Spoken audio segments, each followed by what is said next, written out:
Hello दोस्तों। स्वागत है आप सभी लोगों का टीचर्स अचीवर पर। मैं परवीन सिंह आप सभी लोगों के साथ में, जैसा कि आप सभी लोग जानते हैं, लगातार आप लोगों के लिए कंप्यूटर यानी आईसीटी वाले पोर्शन की क्लासेस लेकर के आ रहा हूं। आप सभी लोग मेरे साथ में आईसीटी के पोर्शन को कंप्लीट कर रहे हैं। आप सभी लोगों ने उम्मीद है पहला वीडियो देख लिया होगा। इंट्रोडक्शन ऑफ कंप्यूटर, कंप्यूटर का परिचय, कंप्यूटर का इंट्रोडक्शन जो है उसके क्वेश्चंस मैंने आप लोगों को करवाए थे। आज का सेशन हम लोग रखेंगे नेटवर्क एंड इंटरनेट कम्युनिकेशन और www वेब ब्राउजर्स, इन सभी पर बेस्ड जो क्वेश्चंस हमारे एग्जाम में पूछे जा सकते हैं उनकी बात करने वाले हैं। आप सभी लोग एक बार जल्दी से जुड़ जाइए, फिर आज के सेशन को अपन शुरू करते हैं। चलिए, फर्स्ट क्वेश्चन आप सभी लोगों के लिए है कि इंटरनेट विश्व भर के आपस में जुड़े कंप्यूटरों का एक समूह है। इंटरनेट अपने आप में का एक प्रकार है। तो इंटरनेट है क्या? बेसिकली पूरे के पूरे वर्ल्ड के जो कंप्यूटर्स हैं वो आपस में एक दूसरे से कनेक्ट है, और आपस में एक दूसरे से कनेक्ट है तो वो किसी न किसी मीडियम के थ्रू कनेक्ट होंगे, और उस मीडियम को अपन कहते हैं नेटवर्क। तो इंटरनेट जो है वो किस प्रकार का नेटवर्क है? तो internet basically wide area network है, क्योंकि ये पूरे वर्ल्ड के अंदर काम करता है। तो ये किस प्रकार का नेटवर्क है? ये वाइड एरिया नेटवर्क है। क्या है? Wide area network. ठीक है, चलिए। ओके सर, तो ये लैन और मैन भी नाम आ रहे हैं, ये क्या है? लैन होता है basically local area network. Local area network का मतलब है हमारे पास में कि हमारे एक बिल्डिंग का नेटवर्क, या फिर ये कह सकते हैं कि हमारे गली का नेटवर्क, तीन चार पांच जो है परिवारों ने मिल करके जो नेटवर्क बना हुआ है वो लैन नेटवर्क कहलाया जाएगा। ठीक है, मतलब लोकल एरिया नेटवर्क। एक होता है मैन। मैन का मतलब होता है metropolitan area network. Metropolitan area network का मतलब क्या होता है सर? मेट्रोपॉलिटन एरिया का नेटवर्क मतलब है एक शहर का जो नेटवर्क होता है जनरली, वो आपका मेट्रोपॉलिटन एरिया नेटवर्क कहलाता है। तो मैन की फुल फॉर्म हो जाएगी मेट्रोपॉलिटन एरिया नेटवर्क। क्लियर? ये है तीनों प्रकार के अलग अलग हमारे पास नेटवर्क। इनमें और भी आते हैं, जैसे एक आता है पेन।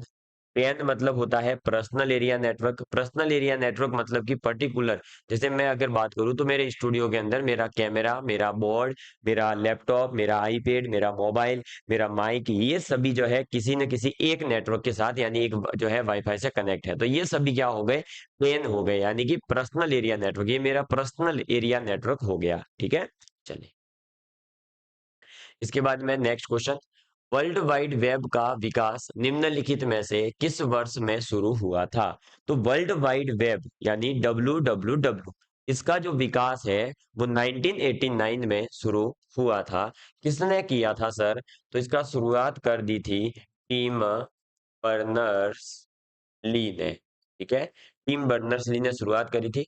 इन्होंने जो है इसको शुरुआत करी थी, और उस टाइम पे इन्होंने जो लैंग्वेज यूज करी थी वो लैंग्वेज यूज करी थी HTML यानी हाइपर टेक्स्ट मार्कअप लैंग्वेज। इसका यूज करके जो है वर्ल्ड वाइड वेब को बनाया गया था। लेकिन वर्ल्ड वाइड वेब बेसिकली होता क्या है? तो ये अलग अलग बहुत सारी जो वेबसाइट्स होती है उन सभी वेबसाइट्स के एड्रेसेस का ये क्या होता है? कलेक्शन होता है। और जो वेबसाइट्स वगैरह बनाई जाती है वो HTML के अंदर बनाई जाती है। ये बात आप लोगों को पता होगी। ठीक है, चलिए।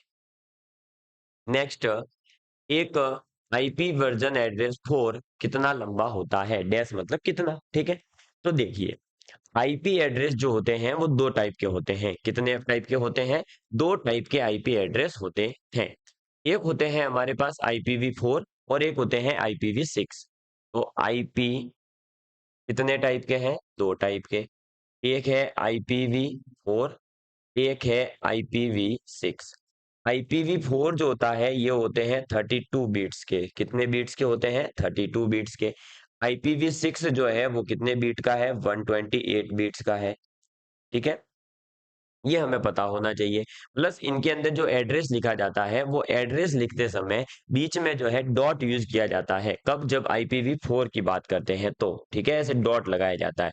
जबकि जब IPv6 की बात करें तो जो नंबर्स लिखे जाते हैं हेक्साडेसिमल के, उनके बीच में कॉलन यूज किया जाता है। तो ये क्या होता है? कॉलन यूज होता है, यहाँ पर क्या यूज होगा, डॉट यूज होगा। क्लियर, ये चीज हमें पता होनी चाहिए। तो हमारा क्वेश्चन था IPv4 कितना लंबा होता है, तो 32 बीट्स का होता है। यहाँ पर ऑप्शन 32 बाइट्स भी है, लेकिन बाइट्स का नहीं होता है। सर बाइट्स और बीट्स में कोई रिलेशन है क्या? हाँ दोस्तों, बाइट और बीट्स में रिलेशन है। क्या रिलेशन है? एक बाइट जो होता है ना, वो 8 बीट्स के इक्वल होता है। कितने बीट्स के इक्वल होता है? 8 बीट्स के इक्वल होता है। सर एक निब्बल क्या होता है, हमने ये भी सुना है। एक निब्बल जो होता है वो होता है 4 बीट्स। और जब भी आप ये चीज भी देखते होंगे कभी, तो एक आता है हमारे पास में, जब मेमोरी से डेटा ट्रांसफर की बात की जाती है, तो लिखा हुआ मिलता है कभी कभी के, फिर कैपिटल बी, फिर पी और एस। और कभी जो है नेट के रिलेटेड बात होती है तो लिखा होता है KBPS। इन दोनों में KBPS ही है, फिर अंतर क्या होता है सर?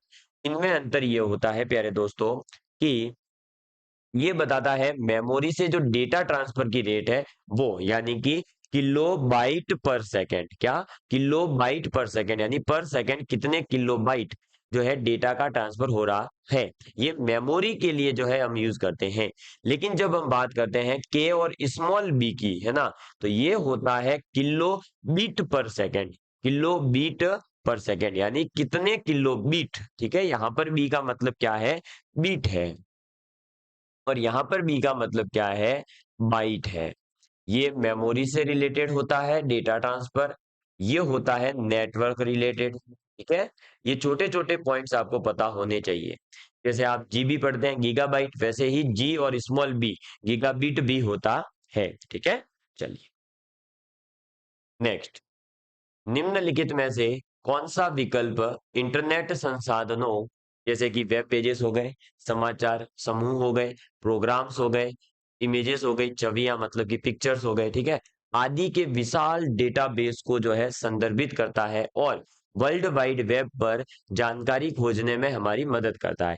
तो अगर हम नेटवर्क के माध्यम से इंटरनेट पर जाकर के अपन जो है अगर किसी चीज को वर्ल्ड वाइड वेब पर सर्च कर रहे हैं दोस्तों, तो वो सर्च किसके थ्रू होती है? सर्च इंजन के थ्रू होती है। किससे होती है? सर्च इंजन के थ्रू। जैसे कि हमारा गूगल बाबा, ठीक है, गूगल बाबा जो है वो क्या है? तो गूगल बाबा एक सर्च इंजन ही है प्यारे दोस्तों। ठीक है, प्रोटोकॉल्स यहाँ पर जो वर्ड आया है वो क्या होता है? तो प्रोटोकॉल जब भी दो सिस्टम्स के बीच में कम्युनिकेशन हो रहा है, तो उस कम्युनिकेशन के टाइम पर जिन चीजों का हमें ध्यान रखना होता है, जो एक रूल फॉलो करने होते हैं, उन्हीं को कहा जाता है प्रोटोकॉल, यानी सेट ऑफ रूल्स जो होते हैं वो प्रोटोकॉल्स कहलाते हैं। डोमेन क्या होता है? तो डोमेन जो है बेसिकली जब भी आप वेबसाइट यूज करते हैं तो वेबसाइट के अंदर एक पार्ट होता है जैसे डोमेन होता है ना। डोमेन से पता चलता है बेसिकली कि ये वेबसाइट किसकी है या किस नाम से है। ठीक है, जैसे www.teacherachiever.com, तो टीचर अचीवर जो है वो डोमेन हो गया।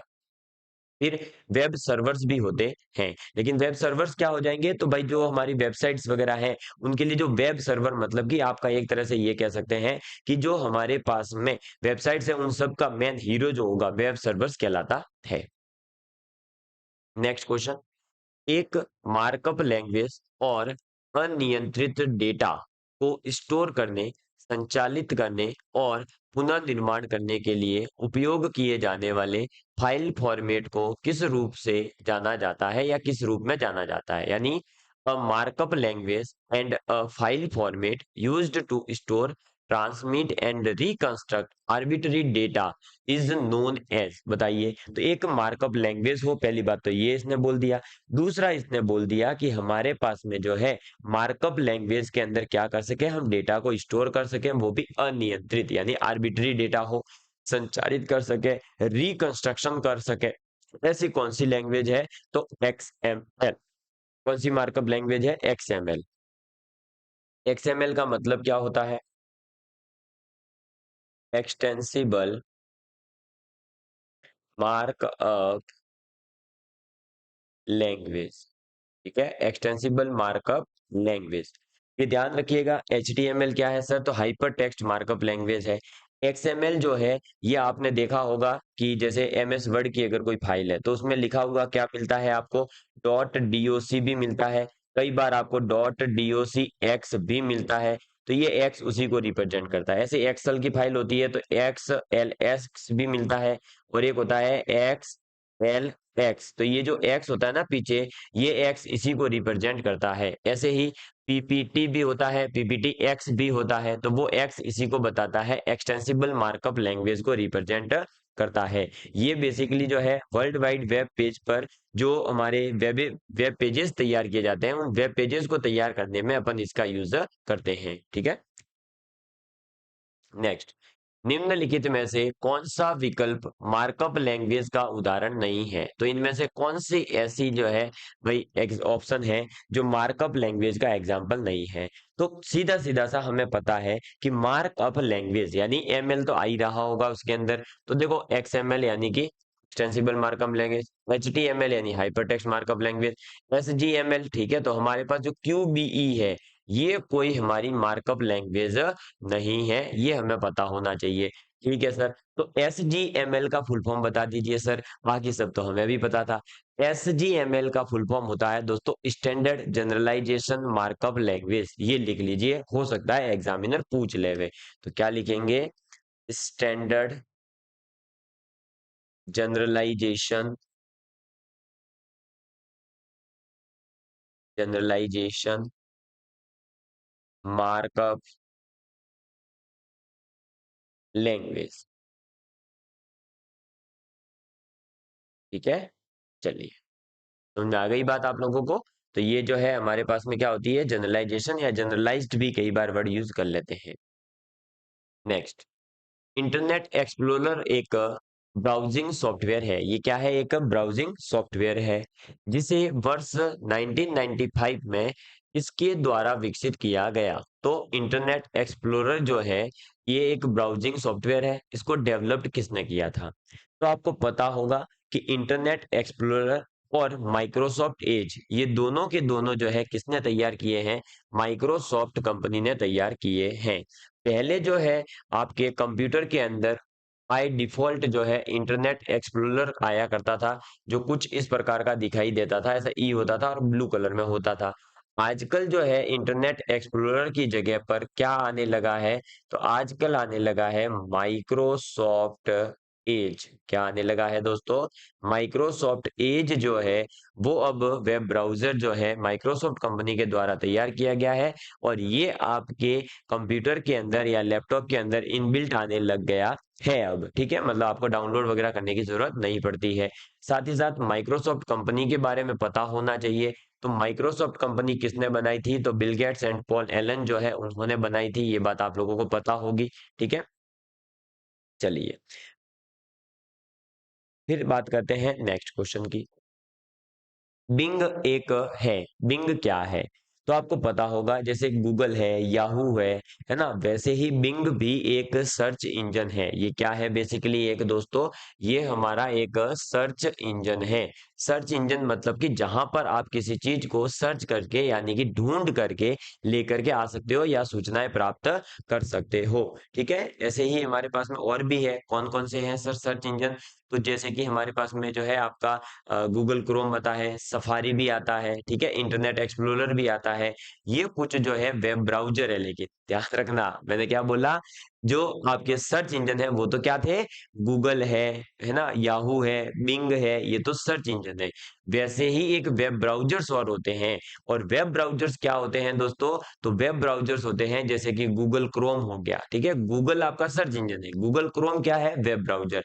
ऐसे ही सफारी हो गया, ठीक है, सफारी किसमें आता है? तो आईफोन के अंदर जो है सफारी वेब ब्राउजर आता है, अगर आप लोगों ने थोड़ा भी ध्यान दिया हो तो आपको पता होगा। ऐसे ही इंटरनेट एक्सप्लोरर करके जो है पहले आया करता था, आजकल अब उसकी जगह पर माइक्रोसॉफ्ट एज आने लगा है। तो ये सब क्या है? ये सभी हमारे जो है ब्राउजर्स है। जबकि बिंग हो गया एक किस प्रकार का सर्च इंजन, ये क्या है? एक सर्च इंजन है। ठीक है, चलो फिर, निम्नलिखित में से कौन सा सर्च इंजन सबसे ज्यादा सर्च के साथ में बाजार में दबदबा बनाए हुए है? तो आज सबसे ज्यादा सर्च इंजन कौन सा यूज होता है? क्या आप लोगों ने कभी बिंग का नाम सुना? क्या आपने याहू यूज करते हुए देखा किसी को? नहीं, सबसे ज्यादा यूज होते हैं हमारे गूगल बाबा। कौन यूज होते हैं? गूगल बाबा। ठीक है, और ये जबकि सभी, ठीक है, Yahoo, Bing, ask dot com, ये सभी क्या है हमारे पास में, तो ये सभी के सभी हमारे सर्च इंजन है। इसके अलावा जो है डॉग पाइल भी होता है, एक डॉग पाइल करके भी आता है, ठीक है, तो और भी ऐड कर सकते हो आप, डॉग पाइल, ठीक है, डॉग पाइल भी जो है एक सर्च इंजन का नाम है।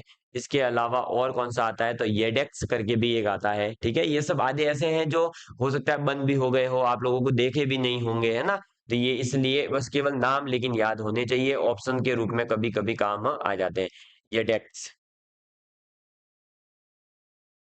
ठीक है। आप में से कई लोगों ने याहू का नाम फिर भी सुना होगा, बिंग का बहुत कम सुना होगा, आस्क डॉट कॉम तो देखा ही नहीं होगा, डॉग पाइलट, एडेक्स वगैरह, ये सब बेचारे आते थे, आए थे, बहुत अच्छा मार्केट में इन्होंने प्रयास भी किया कि अपन मार्केट में टिक पाए, लेकिन आपको पता ही है हमेशा जो बड़ी चीज होती है, बड़ी कंपनियां होती है, वो छोटे लोगों को बेचारों को पनपने ही नहीं देती है। तो गूगल जो है वो लगातार बढ़ता गया, इतना यूज होता गया कि लोग उसको जो है अच्छे से यूज करने लगे, तो ऑब्वियस सी बात है जब किसी चीज को ज्यादा लोग यूज करते हैं तो उसमें जो है फैसिलिटी भी बढ़ाई जाती है, प्लस उसके पास रिवेन्यू आता है, तो वो अपने अंदर नए नए अपडेट्स लाते रहते हैं, टीम बड़ी होती है, तो उससे फिर जो है गूगल आगे से आगे बढ़ती गई कंपनी, बाकी बेचारे पता नहीं कब कहाँ बंद होकर के चले गए, मार्केट से जो है क्या हो गई, ये आउटडेटेड हो गए, ठीक है। चलिए नेक्स्ट क्वेश्चन, वेब ब्राउजर जो है, उस वेब ब्राउजर में वर्तमान पेज से पिछले पेज पर जाने के लिए निम्न में से कौन सी कमांड है। तो वेब ब्राउजर पर आप अलग अलग पेजेस खोलते हैं, उन पेज में से एक पेज आपने खोल रखा है, उस पेज से आप पिछले पेज पर जाना चाहते हैं, तो पिछले पेज पर जाने के लिए आप क्या करेंगे, बैक करेंगे, जैसे ही बैक करेंगे तो आप पिछले पेज पर चले जाएंगे, ठीक है, समझ में आ गई बात। अगर हमने जो है फाइल को सेव करना है तो फाइल सेव कर ला ऑप्शन यूज कर लेंगे, है ना, अगर फॉरवर्ड करेंगे तो आगे चले जाएंगे, ठीक है। चलो फिर निम्नलिखित में से कौन सी सबसे धीमी प्रकार की इंटरनेट सर्विस है, सबसे स्लो इंटरनेट सर्विस किस में है, सैटेलाइट में, या डीएसएल यानी डिजिटल सब्सक्राइबर लाइन में, या डायल अप में, या 3G 4G में। तो सबसे सस्त मतलब जो है धीमी स्पीड जो होती है वो डायल अप के अंदर होती है, किसमें होती है, डायल अप जो है, इस डायल अप के अंदर सबसे धीमी जो है हमें स्पीड देखने को मिलती है, ठीक है। आई थिंक आप लोगों को समझ में आ गया होगा, क्लियर। चलिए और इसके अंदर जो है अगर हमसे पूछ लिया जाए कि भाई आप ये बताइए कि जो ये हमारा डायल अप है, इस डायल अप के अंदर डेटा ट्रांसफर रेट कितनी होती है, यानी डीटीआर कितना है, तो डेटा ट्रांसफर रेट इसकी बहुत कम है, बहुत कम है, बहुत कम है। कितनी कम है सर, अरे भाई केवल और केवल जो है 56 किलो बीट्स पर सेकेंड है, ठीक है, ये चीज हमारे दिमाग में रहनी चाहिए। नेक्स्ट, किसी पेज को सर्वर पर कॉपी करना कहलाता है। अगर आप जो है किसी भी पेज को सर्वर के ऊपर कॉपी कर देते हैं, सर्वर मतलब हेड जो होता है ना, उसी को सर्वर कह रहे हैं अपन, तो सर्वर पर कॉपी करना क्या कहलाएगा, तो सर्वर पर अगर आप जो है किसी पेज को कॉपी करते हैं, इसका मतलब पेज अपलोड करना कहलाएगा। तो पेज अपलोड करने को अपन क्या कहेंगे, पेज अपलोड करने पर सर्वर पर जो है पेज को कॉपी करना कहलाता है। इंटरनेट पर जो सर्वर होता है, इस सर्वर के माध्यम से ही आप जो है क्या करते हैं, किसी भी फाइल का दूसरी जगह पर जो है भेजा जा सकता है, दूसरी जगह पर ट्रांसफर किया जा सकता है, ठीक है। चलिए फिर संबंध वेब पेजों के संग्रह को क्या कहा जाता है, या collection of related web pages. अगर रिलेटेड वेब पेजेस हैं और उन सभी वेब पेजेस का अगर हमने कलेक्शन कर रखा है, तो कलेक्शन ऑफ वेब पेजेस क्या होता है, तो कलेक्शन ऑफ वेब पेजेस होता है वेबसाइट, क्या होता है, वेबसाइट। वेबसाइट तैयार करने में अपन क्या यूज करते हैं, HTML लैंग्वेज और XML लैंग्वेज का भी यूज होता है, ये चीज हमें पता होनी चाहिए, ठीक है। वेब पेजेस जो है वो आप लोगों को पता है दो टाइप के होते हैं, एक होते हैं स्टैटिक वेब पेजेस और एक होते हैं जो डायनेमिक। स्टैटिक के अंदर क्या होगा, जो आप लोगों ने एक बार वेब पेज बनाया, उसमें जो भी इंफॉर्मेशन लिखी, जो भी सूचना लिखी, वो स्टोर रहती है, वो फिक्स रहती है, वो टाइम के साथ में चेंज नहीं होती है। वहीं पर अगर मैं बात करूं डायनेमिक की, तो डायनेमिक जो है वो एक लाइव प्रकार के होते हैं, जैसे कि आपका क्रिक बज वगैरह जो आते हैं ना, जिसमें क्रिकेट का स्कोर वगैरह लाइव बताते रहते हैं, तो वो सभी डायनेमिक वेब पेजेस के एग्जाम्पल हैं, ठीक है। चलिए आगे बढ़ते हैं। ये तो बता ही दिया है मैंने, वेबसाइट जो www है, या जो है पहली वेबसाइट किसने लॉन्च करी थी, तो पहली वेबसाइट जो है लॉन्च करने वाले व्यक्ति का नाम था टिम बर्नर्स ली। क्या नाम था, टिम बर्नर्स ली, हालांकि इसका नाम अपन पहले भी ले चुके हैं। टिम बर्नर्स ली कब लॉन्च करी थी? तो 6 अगस्त 1991 को जो है इन्होंने पहली वेबसाइट लॉन्च करी। पहली वेबसाइट लॉन्च। ठीक है, तो ये ध्यान रखिएगा। आगे बढ़ते हैं नेक्स्ट क्वेश्चन की ओर। सफारी एक वेब ब्राउजिंग सॉफ्टवेयर है जिसे किसने के द्वारा विकसित किया गया है या जिसे डैश के द्वारा विकसित किया गया है? तो सफारी को विकसित किया है एप्पल कंपनी ने। किसने विकसित किया है? एप्पल कंपनी ने। एप्पल कंपनी के अंदर जो है आपके मोबाइल आते हैं, उस मोबाइल में कौन सा ऑपरेटिंग सिस्टम होता है? तो iOS होता है ऑपरेटिंग सिस्टम। और जो लैपटॉप वगैरह आते हैं उसमें मैक ऑपरेटिंग सिस्टम होता है। मैक की फुल फॉर्म होती है मैकिंटोश ऑपरेटिंग सिस्टम। ठीक है, ये चीजें मैंने बताई भी है तो आपको दिमाग में रहनी चाहिए, क्योंकि आपके सिलेबस में है। ठीक है, ऑपरेटिंग सिस्टम GUI बेस्ड वाले।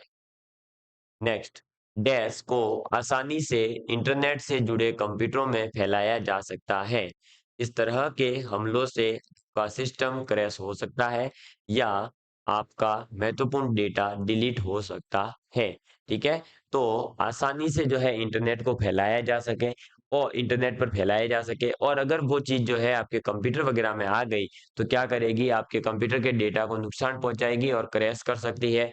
ऐसा कौन होता है? सर्च, ईमेल या चैट नहीं, वो सब होते हैं वायरस। ऐसे वायरस जो होते हैं वही हमारे कंप्यूटर को क्या करते हैं? नुकसान पहुंचाने का काम करते हैं या डेटा को डिलीट करने का काम करते हैं। ठीक है, में आ गई बात, तो ये चीज हमें पता होनी चाहिए। नेक्स्ट देखिए, निम्नलिखित में से किस प्रकार की इंटरनेट सर्विस के लिए केबल या फिर फोन लाइन की आवश्यकता नहीं होती है? तो सीधी सी बात है भाई, केबल या फिर फोन लाइन की जरूरत किसमें नहीं पड़ेगी?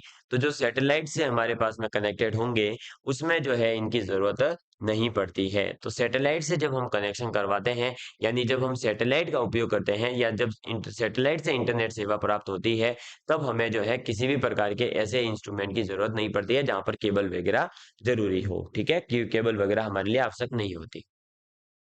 नेक्स्ट, ईथरनेट कार्ड एक ऐसा नेटवर्क एडोप्टर है जिसका उपयोग वायर्ड नेटवर्क जो है उसको स्थापित करने के लिए किया जाता है।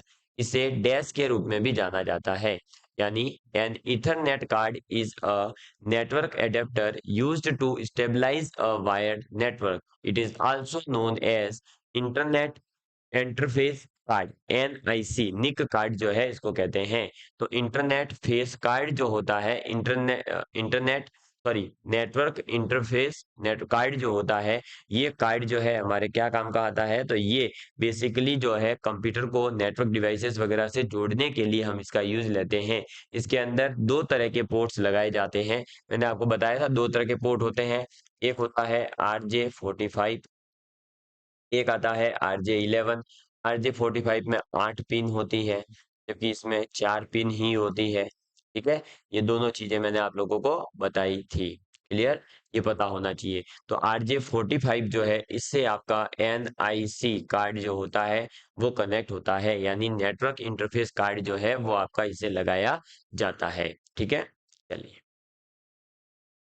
नेक्स्ट क्वेश्चन, निम्नलिखित में से कौन सा कीबोर्ड शॉर्टकट क्रोम ब्राउजर में वर्तमान पेज के लिए गैर संपादन योग्य यानी कि non editable HTML source code प्रदर्शित करने के लिए उपयोग किया जाता है? तो कौन सी शॉर्टकट की है जिसका उपयोग आप यहाँ पर करने वाले हैं? तो जो शॉर्टकट की है वो दोस्तों होती है आपकी क्या? Control plus page up. कौन सी होती है? Control plus page up. जब हम कंट्रोल प्लस पेज अप नहीं, sorry sorry sorry, control plus V. ठीक है, कंट्रोल प्लस वी जो है इसका यूज करके अपन क्या कर सकते हैं? तो इसका यूज करके अपन जो है जो भी आपने क्रोम ब्राउजर में अभी प्रेजेंट में आपका जो भी पेज ओपन है उसके लिए जो भी नॉन एडिटेबल HTML जो सोर्स कोड होते हैं, अगर वो हम सोर्स कोड देखना चाहते हैं तो हम कंट्रोल प्लस वी प्रेस जो है करेंगे, तो उससे हमें जो HTML के सोर्स कोड हैं वो दिखाई दे जाएंगे। ठीक है, चलो नेक्स्ट क्वेश्चन, HTML के संदर्भ में निम्नलिखित कथनों पर विचार करें। HTML के बारे में इसमें से कौन सा स्टेटमेंट सही है, ये हमसे पूछा जा रहा है। तो देखो, HTML is design to store and transport data. क्या ये डेटा को ट्रांसफर और डिजाइन करने के लिए बनाया है? All HTML document must begin with the document type declaration. तो डॉक्यूमेंट टाइप डिक्लेयर जब तक नहीं करेंगे तब तक आप HTML को जो है यूज नहीं कर सकते, या ये कह सकते हैं कि HTML डॉक्यूमेंट जब बनाया जाएगा तो सबसे पहले अपन क्या करेंगे, डॉक्यूमेंट टाइप लिखेंगे। ठीक है। Third point, HTML is the standard markup language for web pages. हाँ बिल्कुल, ये मार्कअप लैंग्वेज है और वेब पेजेस के लिए है।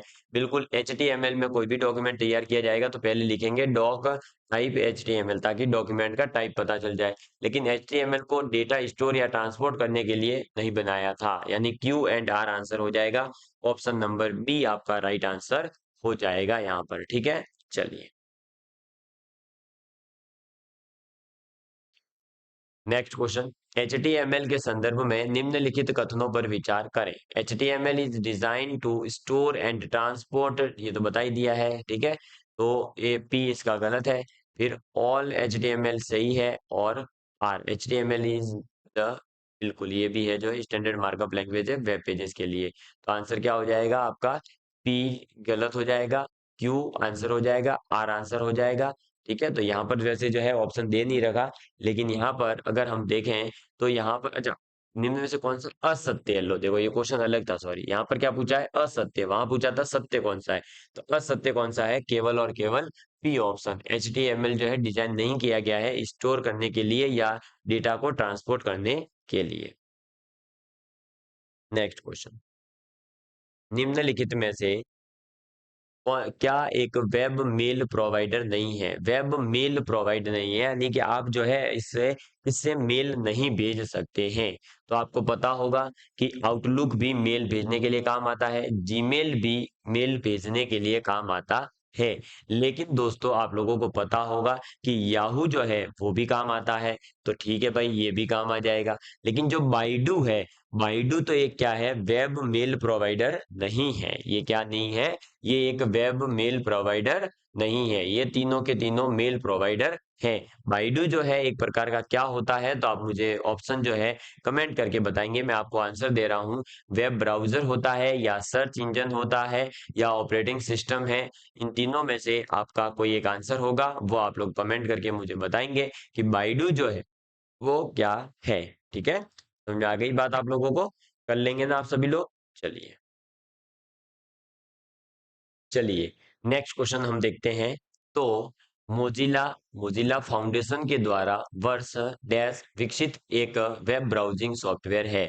तो मोजिला फायरफॉक्स जो है इसको बनाया था मोजिला फाउंडेशन ने। लेकिन मोजिला फाउंडेशन ने इसको जो है कब विकसित किया था, तो मोजिला फायरफॉक्स को मोजिला फाउंडेशन ने 2002 के अंदर, सन 2002 के अंदर जो है इसको डेवलप किया था। ये भी एक प्रकार का क्या है, वेब ब्राउजिंग सॉफ्टवेयर है। ये कैसा सॉफ्टवेयर है दोस्तों, ये एक वेब ब्राउजिंग सॉफ्टवेयर है। ये हमें पता होना चाहिए। ठीक है, इसका यूज कहाँ कहाँ पर होता है, तो ये मैक में भी यूज हो सकता है और विंडोज ऑपरेटिंग सिस्टम में भी यूज हो सकता है। नेक्स्ट, इंटरनेट से जुड़े प्रत्येक कंप्यूटर को एक आईपी एड्रेस की आवश्यकता होती है। आईपी एड्रेस जो है उसका, आईपी का फुल फॉर्म क्या है, तो आईपी की फुल फॉर्म होती है इंटरनेट प्रोटोकॉल। क्या होती है, इंटरनेट प्रोटोकॉल। ये मैंने आप लोगों को पहले भी बताया है।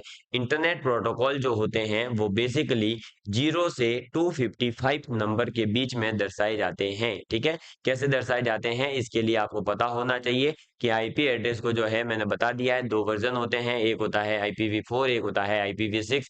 IPv4 और IPv6 के अंदर अलग अलग तरीके से इनको रिप्रेजेंट किया जाता है। लेकिन ये जो रिप्रेजेंट होते हैं वो 0 से 255 नंबर के बीच में रिप्रेजेंट होते हैं। ठीक है, चलिए गूगल क्रोम ब्राउजर के जूम को डिफॉल्ट पर रीसेट करने के लिए निम्नलिखित में से किस कीबोर्ड शॉर्टकट की का उपयोग किया जाता है। तो गूगल क्रोम ब्राउजर जो है, मान लीजिए किसी ने बहुत बड़ा कर दिया, अब आप चाहते हैं कि जो उसकी डिफॉल्ट साइज है वो उस पर आ जाए चुपचाप से वापस से। तो अगर गूगल क्रोम को जो है आप वापस से डिफॉल्ट साइज पर लेकर के आना चाहते हैं या डिफॉल्ट साइज रीसेट करना चाहते हैं, तो Ctrl+0 प्रेस करेंगे तो वो हो जाएगा। ठीक है, आपको वैसे बता दूं कि हमारे पास में जो हमारी एमएस एक्सेल की अगर बात करें तो कंट्रोल+9 जो होता है वो क्या करता है, तो कंट्रोल+9 और कंट्रोल+0, कंट्रोल+0 क्या करता है, कॉलम को हाइड करने के लिए काम आता है और ये रो को हाइड करने के लिए काम आता है। ये अपन एमएस एक्सेल जब पढ़ेंगे तब बताऊंगा। लेकिन अभी जो है गूगल क्रोम जो है उसकी अगर डिफॉल्ट साइज पर जाना है तब भी हमें वापस से क्या प्रेस करना होगा, कंट्रोल+0 प्रेस करना होगा। तो उससे क्या होगा, डिफॉल्ट साइज जो है वो सेट हो जाती है। ये बात हमें पता होनी चाहिए। और यहाँ पर जो है अगर हम बात करें कंट्रोल+9 की, तो गूगल क्रोम के अंदर कंट्रोल+9 काम आता है हमारे लास्ट टैब पर जाने के लिए। पिछले टैब पर अगर हम जाना चाहते हैं तो कंट्रोल+9 यूज करते हैं। तो लिखेंगे पिछले टैब पर जाने के लिए, यानी if you want to go for last tab, अगर आप लास्ट टैब में जाना चाहते हैं तो आप कंट्रोल+9 को यूज कर सकते हैं। एक होता है हमारे पास में कंट्रोल+R। कंट्रोल+R हमारे क्या काम आएगा, तो वेब पेज जो भी है उस वेब पेज को अगर हम रिफ्रेश करना चाहते हैं तो हम इसका यूज करेंगे। वैसे कंप्यूटर में तो रिफ्रेश के लिए क्या होती है, F5 होती है, ठीक है। तो वेब पेज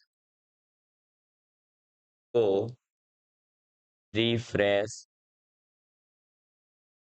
करने के लिए, वेब पेज को if you want to refresh web page then you press control plus nine and if you press control plus D. Control plus D का जो है काम क्या होता है, तो कंट्रोल+D का काम होता है कि जो भी आपने वेब पेज ओपन कर रखा है उस वेब पेज को बुकमार्क के रूप में सेव कर लेना। तो वेब पेज बुकमार्क में सेव, बुकमार्क में अगर आप सेव करना चाहते हैं तो आप इसका यूज कर सकते हैं, सेव करना। तो सेव करने के लिए आप कंट्रोल+D का यूज कर सकते हैं। तो ये हमारे पास में अलग अलग चार ऑप्शंस हैं जो हमें पता होने चाहिए चारों के बारे में। चलो नेक्स्ट क्वेश्चन, गूगल क्रोम एक है, तो गूगल क्रोम क्या है, एक हमारे पास में बताइए। तो गूगल क्रोम जो है वो बेसिकली एक प्रकार का क्या है, ब्राउजर है। गूगल क्या है, सर्च इंजन है। गूगल क्रोम क्या है, तो वो एक ब्राउजर है, ठीक है। जैसे कि आपका माइक्रोसॉफ्ट एज है, इंटरनेट एक्सप्लोरर है, इस प्रकार का ये एक प्रकार से क्या है, तो ये हमारे पास में ब्राउजर है। और गूगल ने जो है इस गूगल ब्राउजर को कब लॉन्च किया था, है ना, मतलब गूगल क्रोम को, तो इस गूगल क्रोम को लॉन्च किया था इन्होंने बेसिकली कब, तो 11 दिसंबर को। सर 11 दिसंबर तो ठीक है, सन क्या था, तो 11 दिसंबर 2008 को जो है इस गूगल क्रोम को लॉन्च किया गया था, जिसे आप आज भी जो है यूज कर रहे हैं। और इसको लॉन्च किसने किया था, गूगल कंपनी ने किया था, ये बात भी हमें पता होनी चाहिए। और गूगल क्रोम जो है ब्राउजर, इसको गूगल इंक के नाम से, क्या, गूगल इंक के नाम से भी जाना जाता है। यानी ये जो गूगल क्रोम है आप इसे चाहें तो गूगल इंक भी कह सकते हैं, क्या कह सकते हैं, गूगल इंक के रूप में भी जान सकते हैं, या गूगल इंक कहना चाहें तो कह देंगे, तो कोई दिक्कत नहीं है। सर इसकी खोज यानी इसकी डिस्कवरी किसने करी थी, तो इसकी डिस्कवरी करी थी बेसिकली सर्जी बिन और लैरी पेज ने, इन दोनों ने मिल करके ये किया था, ठीक है। तो कौन थे वो दोनों, तो एक था सर्जी बिन, सर्जिन बिन, और इनके साथ में थे लैरी पेज, ठीक है। तो ये हमें पता होना चाहिए कौन कौन थे, तो एक थे लैरी पेज और एक थे सर्जी बिन, ठीक है, सर्जी बिन, बिन है, बिट नहीं, बिन, सर्जी बिन, सर्जी। नेक्स्ट क्वेश्चन, सुरक्षित संचार की आवश्यकता तब होती है जब दो पक्ष इंटरनेट के माध्यम से संचार कर रहे हो और वे नहीं चाहते कि कोई तीसरा पक्ष उनके बीच अवरोध उत्पन्न करे। तो निम्नलिखित में से कौन सा एक सुरक्षित संचार की विशेषता है, यानी secure communication is required when two parties are communicating through the internet and do not want any third party to interfere. Which of the following is a feature of secure communication? तो अगर दो लोगों के बीच में बात हो रही है और वो चाहते हैं कि वो बातें केवल उनके ही बीच में बनी रहे, किसी को और को पता नहीं चले और तीसरा उनके बीच में कोई इंटरफेयर नहीं करे, इसका मतलब वो चाहते हैं कि इन चीजों को कॉन्फिडेंशियल रखा जाए। कॉन्फिडेंशियल मतलब कि गोपनीय रखा जाए, ठीक है। एक्यूरेसी की यहाँ कोई बात नहीं है, तो ऑप्शन नंबर सी हमारा आंसर हो जाएगा। कॉन्फिडेंशियल रखना, किसी चीज को जो है छुपा करके रखना, किसी को जो है लोगों तक पहुंचने नहीं देना किसी बात को, उसी को कहा जाता है कॉन्फिडेंशियल। ठीक है, गोपनीयता। फिर आ जाता है नेक्स्ट, इंटरनेट पर जो है सूचना भेजने के लिए और उसके संचरण के लिए यानी ट्रैवलिंग के लिए, ठीक है, और प्राप्त करने को नियंत्रित करने वाले नियमों को क्या कहा जाता है? तो इंटरनेट पर जो भी आप इंफॉर्मेशन या कोई भी आप जो है डेटा वगैरह शेयर कर रहे हैं, तो उसको जो है क्या करना, प्राप्त करना क्या कहलाता है? तो उनके लिए जो नियम फॉलो किए जाते हैं, एक दूसरे को प्राप्त होने से पहले डेटा को चेक किया जाता है कि क्या वो उन नियमों के तहत है, तो उसे कहा जाता है प्रोटोकॉल। उसे क्या कहा जाता है? प्रोटोकॉल कहा जाता है। इंटरनेट प्रोटोकॉल एक तो होता है हमारे पास में, फिर एक होता है एसएमटीपी यानी कि सिंपल मेल ट्रांसफर प्रोटोकॉल, ठीक है। फिर एक हमारे पास में आता है फाइल ट्रांसफर प्रोटोकॉल, तो ये आप लिख सकते हैं। एक होता है आईपी एड्रेस यानी इंटरनेट प्रोटोकॉल एड्रेस, फिर एक आता है SMTP simple mail transfer protocol, फिर एक आता है फाइल ट्रांसफर प्रोटोकॉल, ठीक है, क्या आता है?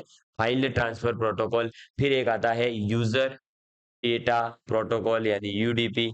फिर एक हमारे पास में और क्या आता है? तो हमारे पास में आ जाता है ट्रांसफर कंट्रोल प्रोटोकॉल, टीसीपी जिसे कहते हैं, ठीक है, ट्रांसफर कंट्रोल प्रोटोकॉल। ये कुछ प्लस जो है हमारे पास में चार पांच क्या आ गए, तो हमारे जो है प्रोटोकॉल्स आ गए। तो ये बात हमें पता होनी चाहिए। और ये कब काम करते हैं? तो जब भी दो लोगों के बीच में कोई बात हो रही है, तो वो बात जो है आगे लीक नहीं हो, लोगों को पता नहीं चले, उसके लिए दोनों के बीच में गोपनीयता बनाए रखने के जो है कुछ नियम है, तो उन्हें अपन प्रोटोकॉल कहते हैं, ठीक है। चलिए, नेक्स्ट हमारे पास में आता है, निम्नलिखित में से कौन सा इंटरनेट पर दिखाई देने वाले प्रत्येक वेब पेज से जुड़े विशिष्ट को जो है संदर्भित करता है? यानी which of the following refers to a unique associated with every web page visible on the internet? जो भी इंटरनेट पर विजिबल वेब पेजेस हैं, उन सभी का यूनिकनेस के बारे में या उनसे जुड़ा हुआ एक विशिष्ट क्या होता है? तो उनसे जुड़ा हुआ होता है यूआरएल। यूआरएल मतलब यूनिवर्सल रिसोर्स लोकेटर। क्या होता है? यूनिवर्सल रिसोर्स लोकेटर होता है। और ये क्या करता है? तो वर्ल्ड वाइड वेब पर स्थित जितनी भी फाइलें हैं या इंफॉर्मेशन है, उनका नाम और उनकी स्थिति को बताने का काम करता है, ठीक है। ये हमें पता होना चाहिए, ठीक। चलिए, फिर गूगल क्रोम में बुकमार्क बार को दिखाने या छिपाने के लिए निम्नलिखित में से कौन सा कीबोर्ड शॉर्टकट की है? तो आपके गूगल के अंदर जो बुकमार्क होता है, उस बुकमार्क को अगर आप हटाना चाहते हैं, कभी आपकी इच्छा करे कि हाइड कर दिया जाए, कभी आपकी इच्छा करे कि इसे शो कर दिया जाए, तो उसके लिए हम जो शॉर्टकट की यूज करेंगे, वो यूज करेंगे control plus shift plus B. कौन सी यूज करेंगे? Control plus shift plus B. तो control plus shift plus B जो है वो क्या करता है? तो गूगल क्रोम में जितने भी हमारे पास में क्या होते हैं, तो बुकमार्क होते हैं, उनको शो करना, उनको हाइड करने का काम यही करता है। इसके अलावा जो control plus shift plus D दे रखा है, वो क्या करता है? तो जो भी ओपन विंडो है, उन सभी ओपन विंडोज को क्लोज करने के लिए हम इसका यूज करते हैं। और कंट्रोल प्लस डी कब काम आता है? जब हम MS Word, MS Excel, PowerPoint के अंदर किसी फाइल को बंद करते हैं। तो control plus shift plus W जो है, ये क्या करेगा? तो ये जितनी भी ओपन विंडो है, ओपन विंडो क्लोज, उनको ओपन विंडोज को ये क्या करेगा? क्लोज करने का काम करता है, ठीक है। इसके बाद में sir control plus shift plus O भी आ रहा है। तो control plus shift plus O आ रहा है, ये क्या करता है? तो जो भी बनाए गए वेब बुकमार्क्स है आपके, उन बुकमार्क्स को एक पेज में अगर आप देखना चाहते हैं, तो आप क्या करेंगे? Control plus shift plus O press करेंगे, ठीक है। समझ में आ गई बात? तो ये एक एक्स्ट्रा बता रहा हूँ जो आप लोगों के दिमाग में होनी चाहिए। तो अगर हमने जो है control plus shift plus O कर दिया, तो ये क्या करेगा? Control plus shift plus O क्या करेगा? तो ये जो है बेसिकली बुकमार्क को जो है एक पेज पर शो करता है। बुक मार्क्स को एक पेज पर शो करता है। ये क्या करता है? तो जो है जितने भी बुकमार्क है, उनको एक पेज पर शो करने के लिए काम आता है, ठीक है। चलिए, निम्न में से कौन सा इंटरनेट शिष्टाचार नहीं है? यानी which of the following is not an internet etiquette? यानी इंटरनेट एंटीक्यूटी कौन सा नहीं है? तो इंटरनेट एंटीक्यूटी जो होता है, वो बेसिकली क्या करता है? तो वास्तविक लोगों को ये प्राथमिकता देता है, यानी जो भी रियल अगर कोई पीपल है, रियल कोई पब्लिक है, तो उसको प्राथमिकता देना, ये इसके शिष्टाचार होते हैं। इंटरनेट पर लोगों को जो है ये प्राथमिकता देगा, ये इसका एक जो है क्या होता है, तो प्रोटोकॉल होता है, या ये कह सकते हैं ये एक इसका शिष्टाचार है। समय सारणी का ये पूरा पालन करता है, ये इसका शिष्टाचार है।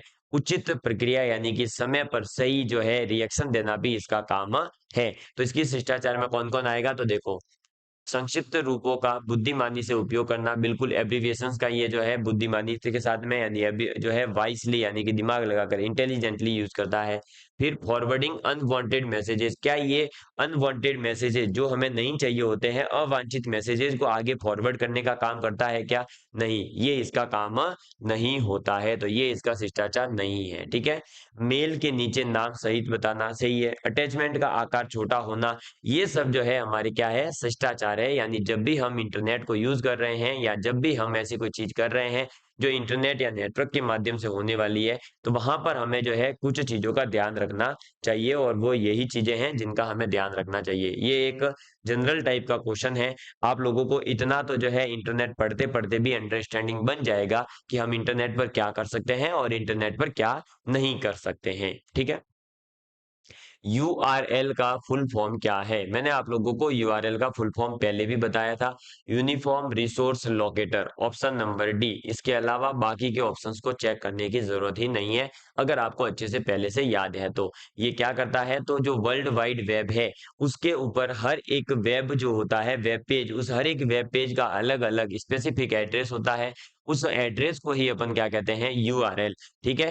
कि आप जो है अपनी यूआरएल भेज दीजिए। जैसे आपने देखा होगा यूट्यूब चैनल्स की यूआरएल भी जो है आपको मिल जाएगी, कहाँ पर सर, तो चैनल के अबाउट में जाओगे तो वहां पर जो है एक ब्लू कलर की पट्टी बनी हुई होगी यूट्यूब चैनल की, है ना।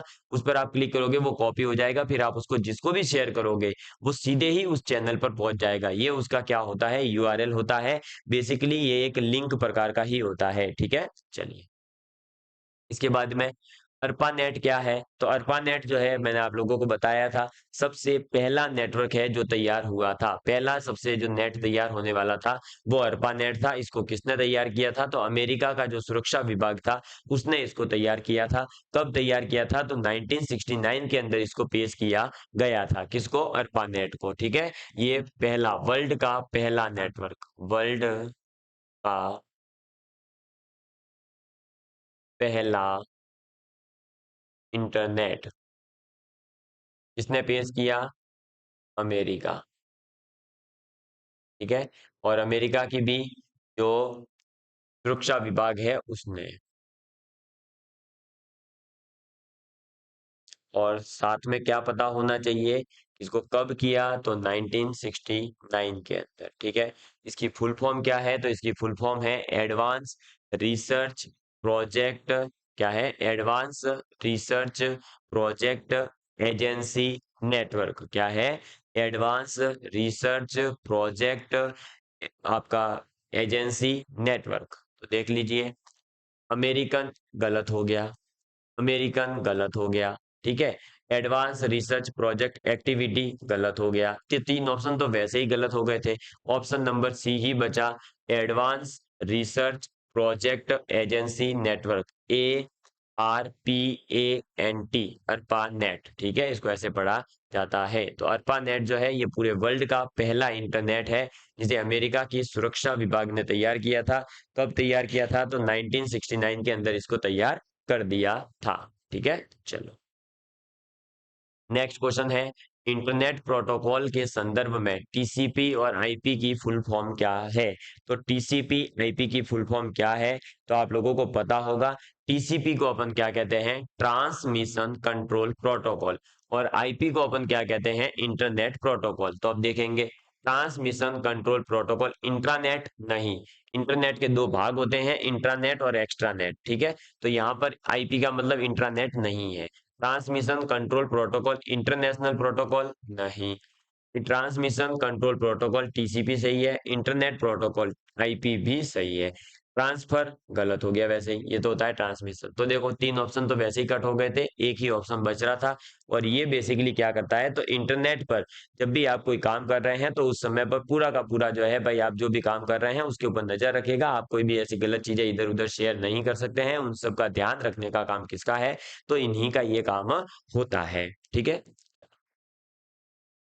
नेक्स्ट, गूगल क्रोम एक वेब ब्राउजिंग सॉफ्टवेयर है जिसे गूगल इंक, है ना, द्वारा वर्ष में विकसित किया गया। तो गूगल इंक का मतलब क्या है यहाँ पर दोस्तों, तो गूगल इंक का मतलब यहाँ पर क्या हो जाएगा, आप बताइए जल्दी से मुझे एक बार कि भाई गूगल इंक जो है इसका मतलब क्या है। तो गूगल इंक का मतलब वही है गूगल इनकॉर्पोरेशन, ठीक है, कॉर्पोरेशन जो होता है ना, कंपनी को बता रहा है, मतलब कि बेसिकली और कुछ नहीं है। तो ये आपसे पूछ रहा है कि भाई ये बताइए गूगल क्रोम जो है वो एक वेब ब्राउजिंग सॉफ्टवेयर है, तो गूगल क्रोम को कब लॉन्च किया था, तो गूगल क्रोम को लॉन्च किया था 2008 के अंदर। मैंने आप लोगों को अभी जस्ट पीछे भी बताया था कि गूगल क्रोम जो है वो आपका कब आया था, 2008 के अंदर 11 दिसंबर को। इसी को जो है गूगल इंक भी कहते हैं। ठीक है। फिर नेक्स्ट क्वेश्चन था, निम्नलिखित में से कौन सी कीबोर्ड शॉर्टकट की का उपयोग करके क्रोम ब्राउजर में जो वर्तमान में या जो करंट टैब है उसके बाईं और एक वेब टैब को सक्रिय करने के लिए किया जाता है, यानी which of the following keyboard shortcut key is used in Chrome browser to activate a browser tab to the left of the current tab. जो भी करंट अभी टैब चल रही है उस करंट टैब के अगर आप जो है लेफ्ट साइड की टैब को एक्टिवेट करना चाहते हैं तो आप कौन सी शॉर्टकट की यूज करेंगे। तो लेफ्ट साइड के जो है अगर टैब को एक्टिवेट करना चाहते हैं तो कंट्रोल प्लस पेज अप जो है इसको यूज करेंगे। जैसे ही आप कंट्रोल प्लस पेज अप करेंगे तो करंट में जो भी टैब आपने ओपन कर रखी है उस करंट टैब के आप कहाँ चले जाएंगे, लेफ्ट साइड में चले जाएंगे। और जैसे ही लेफ्ट साइड में जाएंगे तो जो लेफ्ट टैब होगी वो क्या हो जाएगी दोस्तों, एक्टिवेट हो जाएगी, सक्रिय हो जाएगी। ठीक है।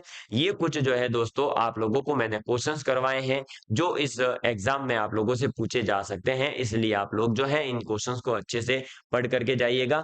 और आप लोग जो है डिटेल पूरा थ्योरी वगैरह पढ़ने के लिए हमारे जो है ऐप वगैरह पर भी आप जुड़ सकते हैं, जहां पर आप लोगों को बेहतरीन तरीके से इसी प्रकार से कंटेंट पूरा पढ़ाया जा रहा है। ठीक है। चलिए, मुझे उम्मीद है कि आज की ये क्लास बढ़िया तरीके से पसंद आई होगी, किसी भी प्रकार का कोई इशू नहीं होगा। तो अब मिलते हैं अगली क्लास के अंदर, तब तक के लिए bye bye. Love you all of you, please take care and please share with your friends. जय हिंद, जय भारत।